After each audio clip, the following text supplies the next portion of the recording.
volta. De volta com Roda Viva Pernambuco, hoje recebendo o economista, professor, pesquisador, também gestor cultural, com larga experiência administrativa, principalmente no setor público, já passou por SUAP, né, o criador do CinePE, né, ligado ao mundo cultural, né, Alfredo Bertini. O nosso Ângelo Castelo Branco deixou uma pergunta no final do passado, como é que tem sido a sua convivência com o pessoal lá na Fundagem? Absolutamente pacífica, Ângelo. Eu acho que quando você consegue estabelecer um diálogo, a primeira medida que eu tomei ao chegar, eu procurei os setores, fiz conversas individualizadas e disse para que vim. Não é? E respeito as opiniões, mas existem prioridades, existem decisões que são governamentais, que são de interesse público e que são importantes nesse momento. Mas eu acho que a grande questão, e eu coloco isso publicamente, é chamar a atenção para um aspecto que eu destaquei aqui do resgate institucional. A Fundagem, assim como a SUDENE e outros órgãos, passaram por questionamentos, DENOX, vários órgãos, sobretudo esses que têm um perfil regional e que sofrem também de um brutal preconceito de outras regiões. O papel desses órgãos, por que não mudaram a realidade do Nordeste?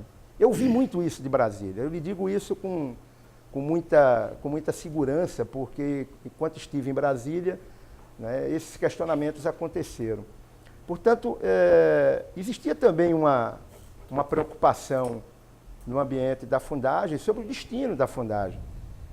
E é evidente que você precisa colocar que esse destino a gente só pode construir, né, em função de resultados concretos. E para que ela se presta, que é servir à sociedade.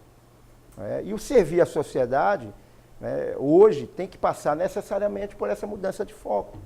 Porque se nós continuarmos fazendo pesquisas e ensinos dispersos, não é, sem atender às verdadeiras demandas da sociedade, vamos continuar sendo questionados.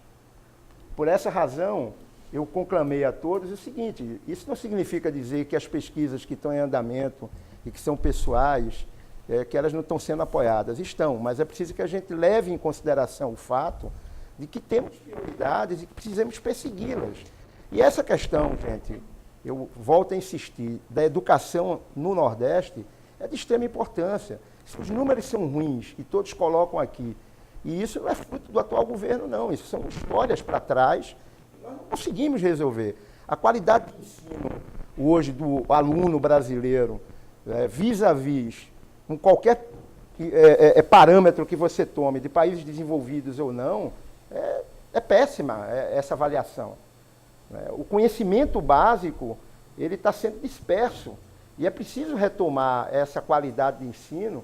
E aí eu não vou entrar em mérito, porque a gente não vai permitir rodar aqui as perguntas, vários aspectos que eu poderia colocar aqui de pesquisas que mostram o porquê que isso acontece, mas não vamos entrar nesse mérito. Presidente. Mas é fundamental, Pedro, só para concluir, é fundamental que a gente tenha a educação como um parâmetro para mudar essa realidade, porque nós já testamos para o Nordeste, né, política industrial, geração de empregos, deu certo em algum momento, não deu certo em outro momento, mas nós não mudamos a realidade do capital humano nordestino. E a oportunidade que a gente tem de acompanhar de perto a aplicação dos recursos. E é isso que eu chamei para junto a SUDENE, chamei o Banco do Nordeste, ou seja, numa ação conjunta, não é, que é do Ministério, os recursos são do Ministério, mas que a gente possa apoiar, não é, claro que sem condições de abraçar todos os municípios nordestinos, mas fazendo pilotos e acompanhando de perto. Quem sabe a gente não sai aí, não é, trabalhando alguns municípios com êxitos como o de Sobral e outros municípios que deram a volta por cima na educação. É esse o grande ponto. Quando o senhor fala em resgate da imagem institucional da Fundação Joaquim Nabuco, né, a gente poderia entender, e o senhor já deu alguns exemplos aqui ao longo do Roda Viva Pernambuco de hoje, como é que vai fazer isso, né? A gente poderia entender que o verdadeiro objetivo da Fundagem se perdeu nas últimas gestões? Veja bem, aquilo que eu coloquei para você, eu acho que não é que os objetivos foram perdidos na sua inteireza. A pesquisa continuou, mas ela foi dispersa, tá? Ela foi espalhada por vários setores, não houve uma priorização. As ofertas de cursos também foram dispersas, foi dispersa, né? A oferta foi dispersa, não houve uma priorização. O que é que nós estamos querendo direcionar agora? Vamos trabalhar mais as pesquisas do ponto de vista social, da educação, acompanhando de perto as aplicações do Ministério em todos os seus órgãos. Portanto, você vai ter uma potencialidade, Pedro, de indicadores para N pesquisas, várias pesquisas que poderão dar suporte a uma mudança nesse processo educacional. Vamos permitir com que, através da escola de governo, nós treinemos os gestores municipais, desses municípios pilotos que possam ser selecionados por nós em conjunto.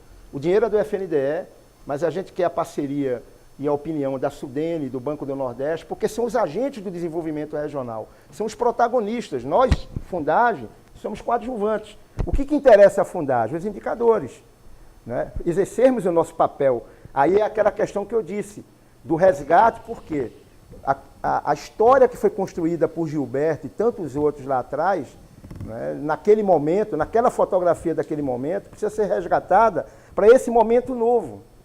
Preciso fazer essa ponte, priorizar. Essa é a questão fundamental. Vamos retomar a economia. Economia criativa é uma característica do Nordeste, cultura, turismo. Eu falava com o Ângelo sobre turismo. Então, precisamos focar nessas prioridades. Semiárido, tá? Empreendedorismo, inovação tecnológica. Temos experiências de inovação tecnológica fantásticas no Nordeste. Está aí o Porto Digital como exercício, né? E que foi importante para a transformação do desenvolvimento regional. Portanto, a gente tem que estar, é o que eu estou colocando como prioridade, olhar para este tipo de exercício como uma prioridade, focarmos nisso, porque isso é o que está dando certo no Nordeste. Então não adianta eu estar preocupado aqui, me perdoe, com exercícios que estão ligados à questão da África, à questão da Ásia, à questão da Europa. A questão é Nordeste. A gente precisa mudar a realidade do Nordeste. E a gente só muda essa realidade, principalmente com a questão do processo educacional. Existe um trabalho feito pelo professor André Regis, chamado Raio-X das Escolas, está disponibilizado isso na internet, onde ele mostra que os resultados, aliás, ele reflete os resultados que são de testes aplicados pelo próprio Ministério da Educação e pelo PISA também, a comparação do Brasil em relação a outros países. É um desastre. A escola pública é um desastre, pelo menos no Recife. Há crianças que saem do 3º, 4º ano, 5º ano, sem saber ler, nem escrever, nem matemática. A gente tem uma pesquisa recentemente falando sobre isso, que o nível de aprendizagem de português e matemática está bem abaixo do esperado, né, a nível nacional, e por mais que o Estado aqui ele tenha bons índices em relação ao IDEB, mas quando trazido esse retrato para a educação básica, existe um gargalo na educação. E aí, só aproveitando, de que forma você enxerga esses índices aqui de Pernambuco e como esse resultado vai ser trabalhado dentro dessa área de pesquisa, dessa área de educação que a Fundagem pretende atuar? Mirela, o colega economista Gustavo Iospi, eu acho que em 2005, 2006, apresentou uma pesquisa que, embora tenha se utilizado de dados do início dos anos 2000, ainda reproduzem uma certa realidade no Brasil. Existem 4 mitos com relação à educação. O mito número 1 é dizer que os salários dos professores são baixos. Os salários são baixos, mas é preciso que se compare os salários desses professores com a média salarial de cada país. E quando você compara com a média, o salário do professor na média salarial está acima um pouco da média, entendeu? Então, é uma realidade que você constata, não só aqui, como em todos os países. Infelizmente, eu fui professor há muito tempo, a categoria, de uma forma geral, tem salários baixos em todo canto. Então, esse não é um fato por si só. É real, mas está acima da média salarial. Segundo ponto, melhorando o salário do professor, melhora o ensino. Várias pesquisas comprovam que isso não é verdade. Tá certo? O que muda a realidade do ensino Este é que é o grande fator que o presidente bate na tecla desde a campanha. É o conhecimento básico. Não é só a questão da formação de cidadania, onde a gente priorizou. É o conhecimento básico, gente. O que é o conhecimento básico na linguagem do povo que está nos assistindo? Português, matemática, ciências e língua estrangeira. Isso é fundamental para a transformação do cidadão. O terceiro mito é você achar que não tem dinheiro para a educação. Tá certo? O Brasil gasta 3,5%, por mais que tenha corte, 3,5%, 3,6%, 4% do PIB. Isso é o que gastam os países desenvolvidos. Isso é o que gastam os países desenvolvidos com resultados muito maiores do que os nossos. Portanto, a gente está 30 anos batendo na mesma tecla, 40 anos batendo na mesma tecla, Pedro. Na Finlândia, que é o que lidera hoje o ranking da educação básica, segundo eu li, na Finlândia, pessoas que visitaram recentemente o sistema educacional, os professores ensinam em quadro negro e giz. Como se fazia aqui há 60, e ainda há o quarto anos. Mito, que é achar que a escola privada... Melhor ensino do mundo. Que a escola privada é melhor do que a escola pública. O desempenho dos alunos de escola privada, se você pegar os 25 melhores alunos de escola privada, estão abaixo, 25%, desculpe, na casta percentual, por percentis, os 25% dos melhores são piores do que os piores de outros países. Em conhecimentos básicos, Gilberto, matemática principalmente. Nós somos péssimos em matemática. Então, a gente está brincando de desafio de desenvolvimento. É um desafio e tanto, né? O processo tem que começar. Tem que começar. Essa é a questão. Luiz Otávio. Bertini, você falou antes sobre o Ministério agora está dando espaço para técnicos, antes eram nomeações políticas e tal. Tem um artigo do Túlio Velho Barreto, que é pesquisador lá da Fundage, e ele cita o dado, acho que do ano passado, de 100 nomeações para cargos comissionados, e tem uma questão também de pessoal, de funcionários, servidores concursados, que, enfim, há muito tempo não tem concurso, enfim, não tem um quadro muito estável da casa, assim.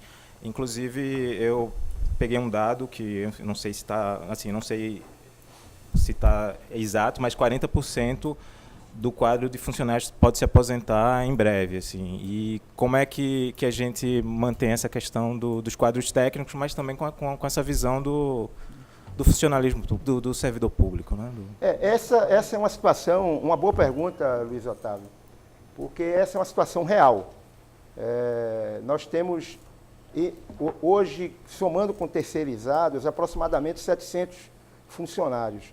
200 e poucos são servidores concursados. Nós vamos ter quase 100 até o final do ano aposentados. Então, é mais do que os 40% que você está colocando aí. E isso é um quadro complexo. E aí, às vezes, você tem a demanda, e as pessoas que não estão sabendo do ambiente da casa, Mirela, a demanda de que, por que você não ocupa com pessoas... a gente tem hoje uma deficiência no quadro. Aí você coloca a questão sobre a mesa de concurso. Com que discurso, diante de um cenário econômico que a gente precisa ter racionalidade, a gente precisa aprovar uma reforma da Previdência, não tem discurso para concurso. Eu já coloquei isso claramente para os funcionários. Agora, o primeiro dever de casa nosso é ter resultados.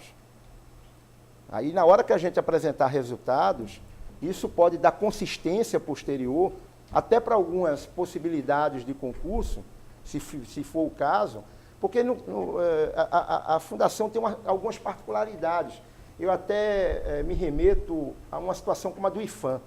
Recentemente, o IFAM, Gilberto conhece bem um pouco a realidade do IFAM, o IFAM passou por um momento de agrura violento, porque são técnicos muito especializados e o envelhecimento do quadro de pessoal também levou ao IFAM a ter muitas aposentadorias. Melhorou, mas ainda vem passando. Para colocar um restaurador de afrescos, o cara especialista em restauro de igreja. Né? Nós temos laboratório dentro da Fundagem. E pessoas que têm que manipular produtos químicos. Entendeu? Pode parecer estranho, mas a gente tem uma preocupação com a manutenção do acervo documental e do acervo de quadros, e são técnicos especialistas. Então, isso não é fácil de você encontrar no mercado. Eu estou vislumbrando uma possibilidade aí com essa questão do fechamento aí, na verdade, do fechamento não, da privatização da Infraero. A gente vai estudar possibilidades aí, vamos ter que discutir, porque algumas reposições de peças são fundamentais. Eu vou ter cerca de 100 aposentados até o final do ano. E não se pode pensar em concurso, não é essa a saída, no primeiro momento. Agora, a nossa preocupação é ter a qualidade técnica. Né? A qualidade técnica, que é o que procuramos fazer desde lá de cima. As escolhas são técnicas, a gente tem procurado fazer esse exercício, né, dentro de toda a estrutura ministerial. Gabriel.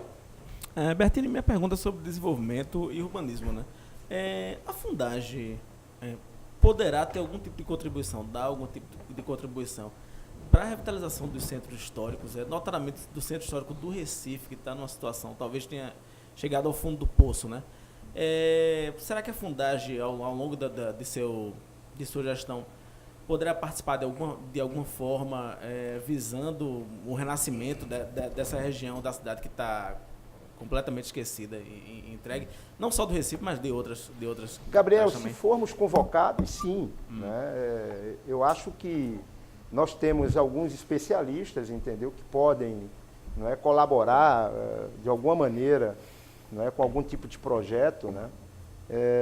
De fato, esse é um aspecto preocupante, né, do cenário urbano de várias das nossas cidades, sobretudo na região que nos compete, ou nas regiões. A gente está aqui sempre falando do Nordeste, mas até para ter foco, eu não estou nem falando do Norte, mas a competência nossa atinge a região Norte também. É um problema comum do Recife a Belém, né? De Recife a Belém, entendeu? Então, a descaracterização de patrimônio cultural ou histórico patrimonial, né, nós conversávamos lá fora, eu e Ângelo, sobre, por exemplo, a situação do centro do Recife, até como a questão turística, que nós falávamos sobre o vetor turismo como um vetor de importância fundamental para o desenvolvimento regional, mas que infelizmente é tratado com amadorismo ao longo do tempo. Porque nós continuamos com os mesmos números de turistas, desde o tempo que eu trabalhei ainda em 94 na Secretaria de Indústria, Comércio e Turismo do governo de Joaquim Francisco, tá certo? Os números são praticamente os mesmos. A gente teve aqui Olimpíadas, Copa do Mundo, promoções, as promoções continuam, todos os anos vai-se para feiras internacionais, faz de tudo, e a questão principal vai de novo cair aqui na educação. Né? A qualidade do serviço que se presta, além das questões estruturais, de infraestrutura, a qualidade do serviço que se presta e a forma equivocada de se vender o Nordeste, sempre como sol e praia, tá certo? Perdendo, portanto, valores outros para serem vendidos, e que atrai, esses sim, os valores culturais é que atraem os turistas de maior poder aquisitivo. Não são explorados. Eu teria um sonho, não é, de Fundagem, da vontade de um dia, Ângelo, né, chegar na melhor universidade de turismo da Espanha e da França, que dão banho, né, porque você chega, vê aquilo ali, Madrid, Barcelona, Paris, recebendo milhões de turistas. Eu tive, Ângelo, naquela ilha no sul da Espanha, ali abaixo, me esqueço agora o nome, e não é Ibiza, é a outra. E você vê o que é depender do turismo. Então, essas pessoas devem ter lições e mais lições para passar para a gente de como se pode valorizar, porque o que é que vende lá? É praia? Não é? O que é que acontece para Paris receber 60 milhões de turistas? Ou, não precisa ir longe, Ângelo, Buenos Aires aqui recebe tantos turistas quanto o Brasil todo. A Capela Dourado, por exemplo, devia ter filas na calçada, né? Para se conhecer. E as pessoas vão consumir o quê? Cultura. Cultura. Deixa eu ir no intervalo aqui. Gilberto, deixa eu ir no intervalo, a gente volta daqui a pouco para dar continuidade ao Roda Viva Pernambuco de hoje, com o Alfredo Bertini, presidente da Fundagem, né, aqui na TV Nova Nordeste. Sai daí não.